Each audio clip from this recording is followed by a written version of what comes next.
Hola, ¿cómo están? Aquí una vez más contigo, tu amiga, la doctora Eloísa Chavarría, pues para volver a la maravillosa lectura del libro Las nueve caras de Cristo.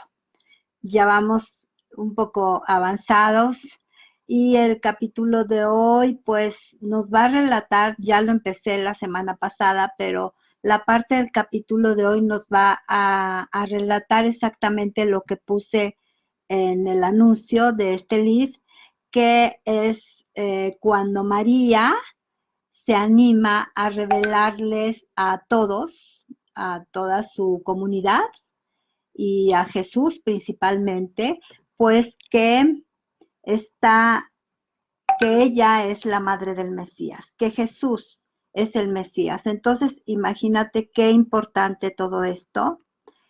Eh, Permítanme tantito, tengo un mensajito.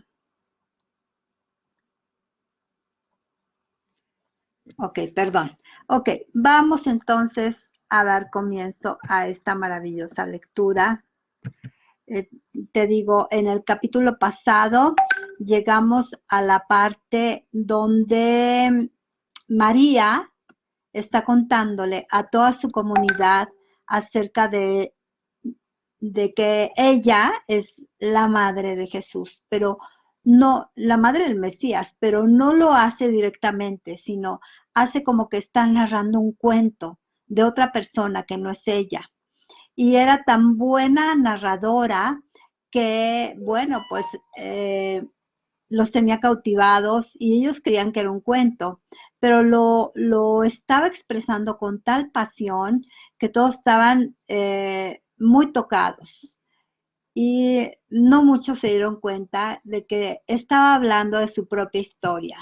Entonces, vamos a retomar un poquito lo que ya leí la semana pasada y dice, cómo temblaba de temor, pero también de deleite, cuando por fin se acercó al templo y entró por el portón de las mujeres. O sea, ahí está relatando la historia como un cuento.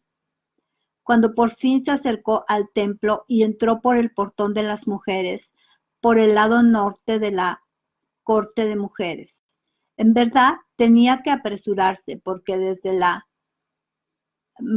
mansarda del templo, el órgano empezó a anunciar que sobre el altar dorado se iba ya a encender el incienso, convocando de esta manera a todos aquellos que iban a ser benditos o purificados.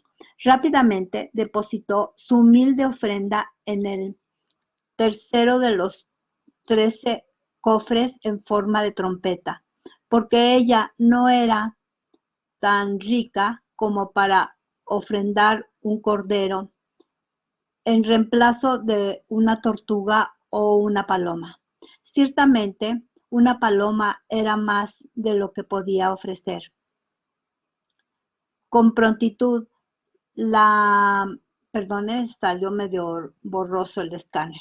Con prontitud la procesaron los sacerdotes celebrantes junto con otros en la ventanilla al lado derecho del gran portón de Nicanor, en la última de las 15 filas de la grada que comunicaba a la corte de mujeres con la corte de Israel. Mas la corta ceremonia de purificación no depuró su corazón,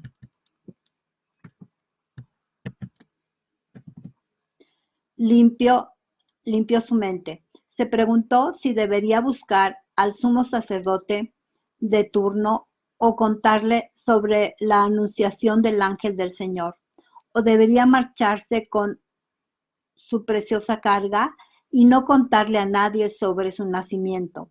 Pero si hablaba y no le creían, haría el ridículo. Lo que harían las lenguas viperinas a esa vida tierna que aferraba contra su doliente pecho.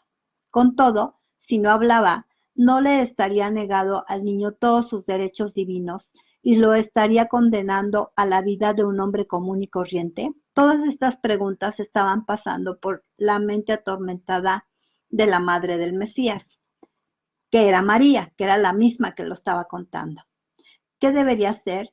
Tan despedazadas estaban su alma y su mente, que las lágrimas cayeron sobre el rostro radiante del niño que tenía en sus brazos, y en medio de su agonía sintió que le habían enterrado clavos en su pecho. Sin saber qué más hacer, decidió hablarle a un sacerdote para por lo menos tener alguien con quien compartir su pena o alguien que fortaleciera su fe. Pero antes de que pudiera poner en acción su nueva decisión, la purificación había terminado. Los sacerdotes entraron y las otras mujeres pasaron a torrentes junto a ella. La sacaron de la ventanilla y caminó sin rumbo fijo hacia la corte de hombres, donde pensó que encontraría al que era su esposo hacía 10 meses. Las otras mujeres la dejaron ahí y ella se sintió sola. Era como si el mundo entero y también el cielo la hubieran abandonado en ese atrio pétreo. Pasó deprisa un sacerdote con sus vestiduras, quien posiblemente estaba retrasado para un sacrificio. Y sin embargo, cuando ella se esforzó para hacer sonar su voz con el fin de hablarle, él vio su desespero y detuvo. Hija, ¿lloras? Hizo un esfuerzo más, no pudo hablar y solamente sacudió su cabeza.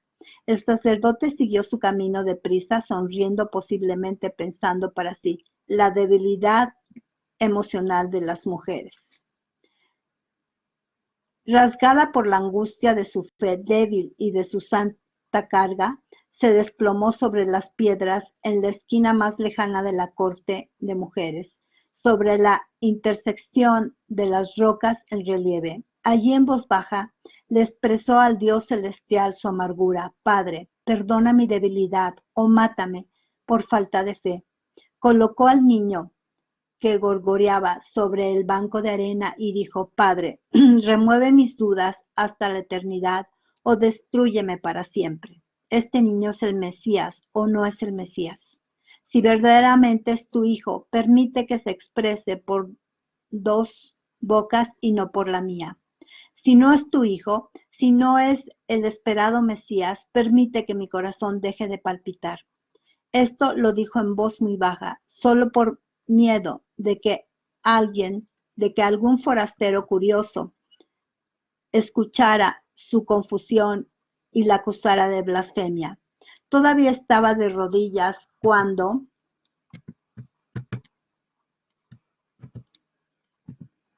su esposo la encontró y rápidamente la llevó a la redención. Le ayudó a incorporarse y la exhortó a que fuera al sacerdote oficiante en el nicho al lado del altar sagrado. Ella fue allá deprisa con mucha duda, pero cuando pasaron por el corredor lateral de la corte, una nube negra cubrió el sol y escondió la luz del mediodía. La tierra quedó tan negra como su corazón, lleno de dudas. Se puso de rodillas ante el sacerdote y recibió la bendición. Luego le entregó su hijo al sacerdote, ofreciendo así su primogénito a Dios. El querubín hizo un ademán con deleite y la nube que cubría el sol se disolvió. La oración se pronunció bajo un sol brillante, pero antes del amén se acercó tan rápidamente como se lo permitía el peso de los años una anciana y venerada figura, un sacerdote oficiante principal conocido y amado en el pueblo y el santuario. ¿Dónde está el que había de venir? ¿Dónde está el Mesías? Gritó en medio de su afán. El sacerdote oficiante se detuvo, pues el anciano Simeón era célebre por su fervor, su justicia en todas sus relaciones entre Dios y los hombres, su temor a Dios, su humildad y sobre todo por la promesa que se le hizo en una visión en sus años mozos de que contemplaría al Mesías antes de que se le permitiera morir. Dentro de los sacerdotes ortodoxos era él quien tenía la creencia más arraigada de que el Mesías vendría pronto. Durante casi 100 años había esperado y estuvo atento al cumplimiento de la visión profética de Dios. Con ojos miopes miró curiosamente al querubín, gritó y cayó de rodillas. Luego se incorporó, alabó al Padre Celestial y tomó al niño. Alabado a Dios en lo Altísimo, caminó directamente hacia el altar dorado y colocó al niño allí.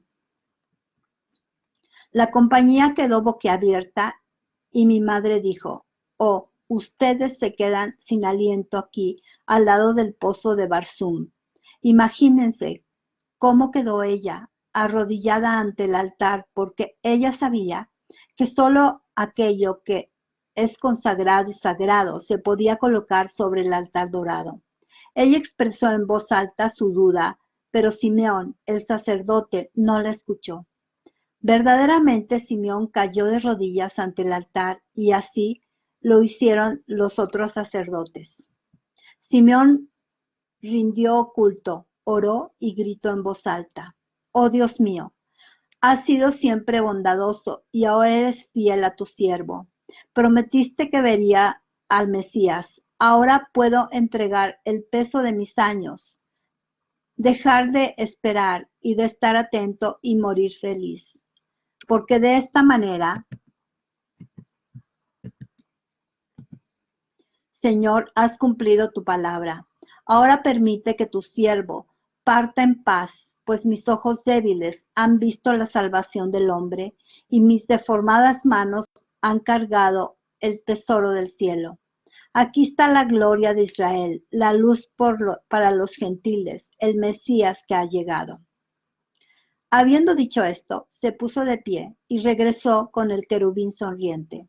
La comunidad, no, perdón, la confundida madre sacó los 5 siclos para redimir al niño, pero Simeón colocó su mano sobre el dinero y lo empujó hacia abajo.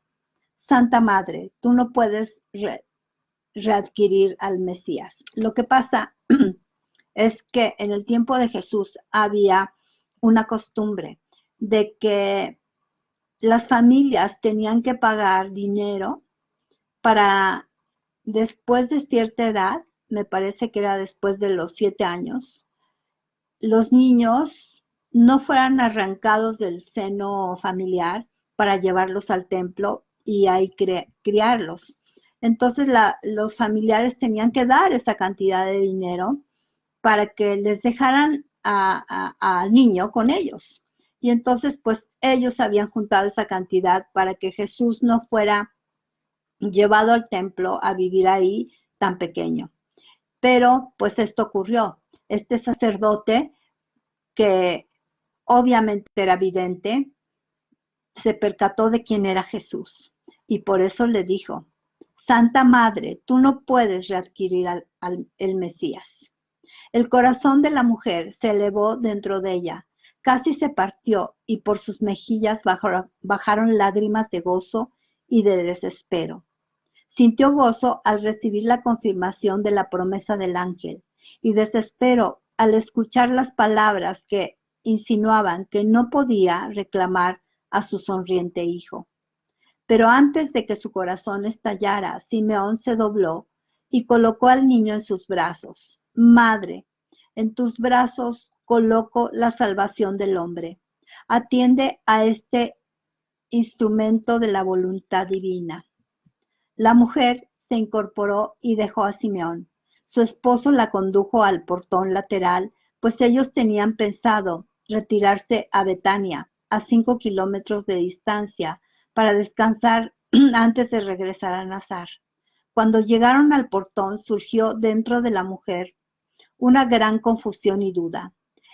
Ella razonó así: Simeón estaba viejo, privado de buena vista, posiblemente ya no era lúcido, quizás sufrió una baja de memoria debido a la edad.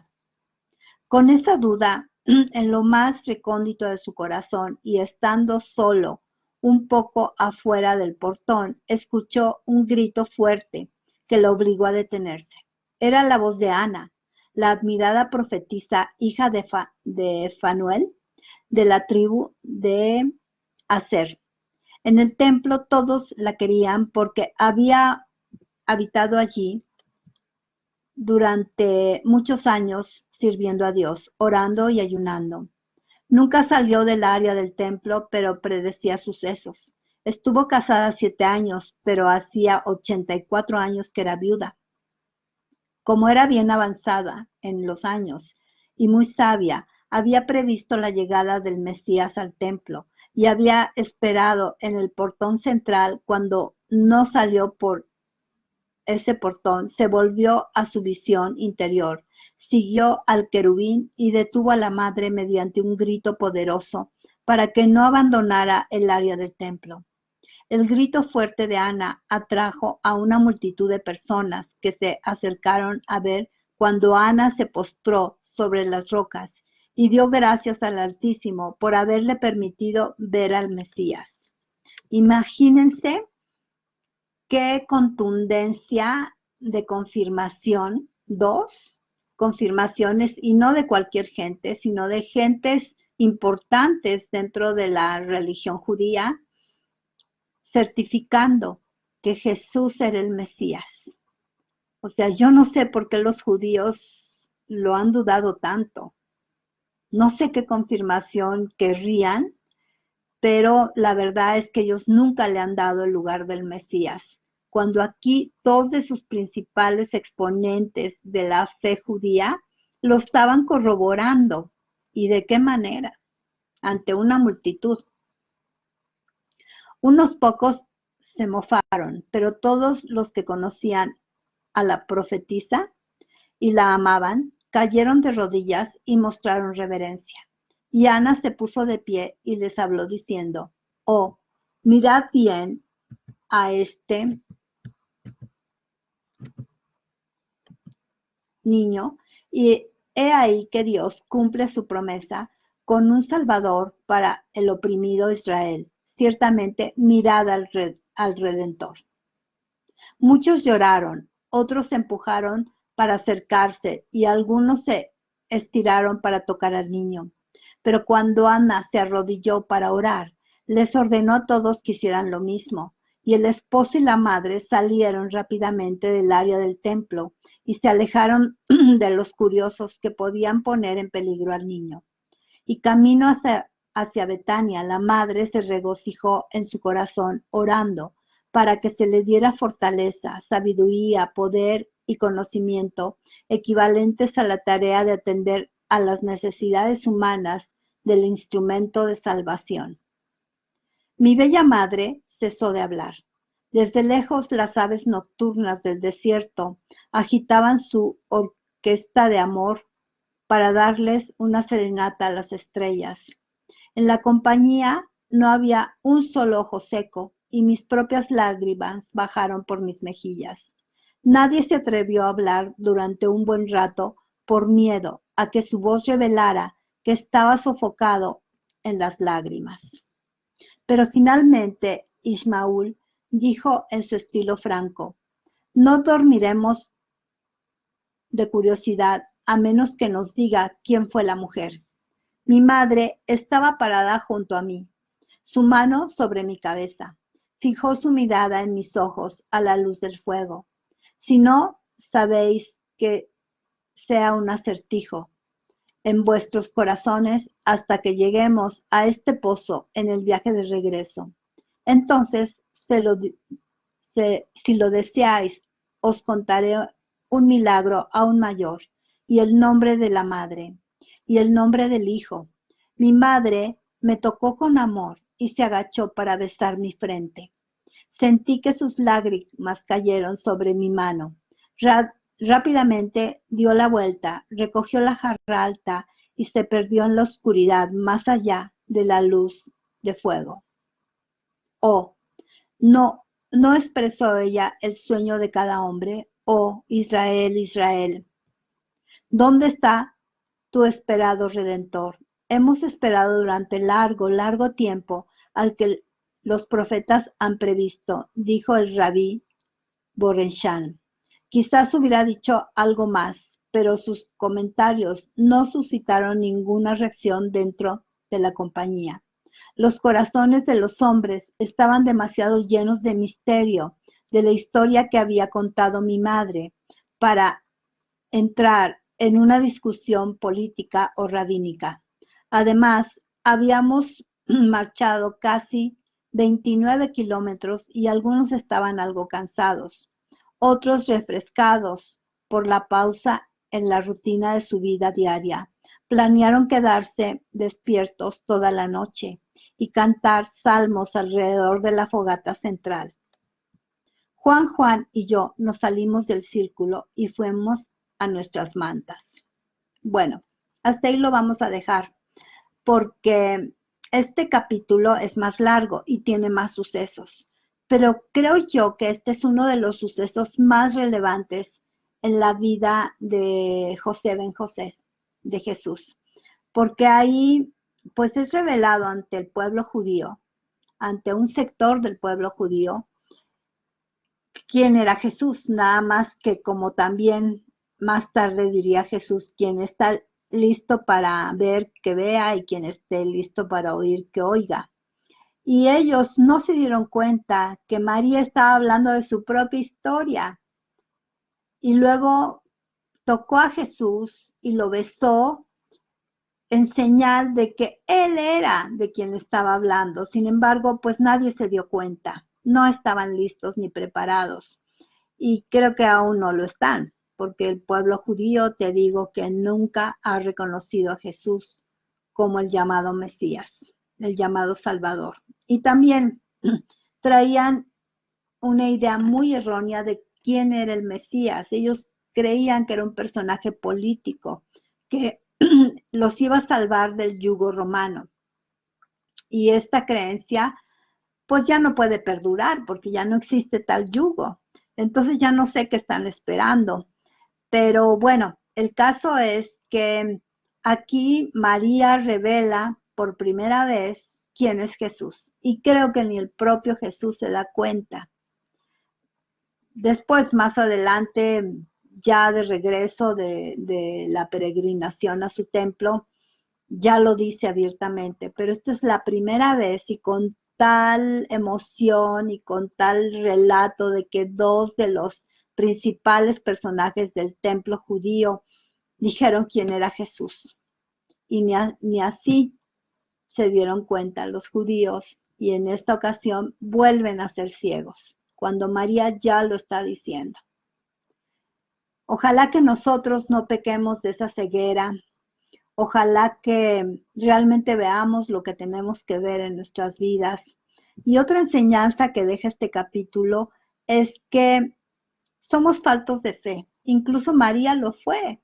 En el principio de este relato estamos viendo cómo ella dudaba tanto y se atormentaba tanto por no creer la promesa que el ángel Gabriel le hizo, el mismo ángel, y aún así dudaba. Creo que es un sello humano, la falta de fe, y todos la vivimos, y la vivimos en el día a día, olvidando que Dios nunca falla, nunca. Espero te hagas consciente de esto, de que dudamos mucho y de que Jesús, y que ahora es el máximo representante de Dios, o que ha sido el máximo representante de Dios, del Padre, creador de todo lo que existe, ha sido en la tierra. Entonces, pues estas grandes enseñanzas nos arrojan esta parte de este capítulo tan interesante. Bueno, pues por mi parte es todo. Ha sido un gusto muy grande leer esta parte del maravilloso libro de las 9 caras de Cristo. Buenas noches.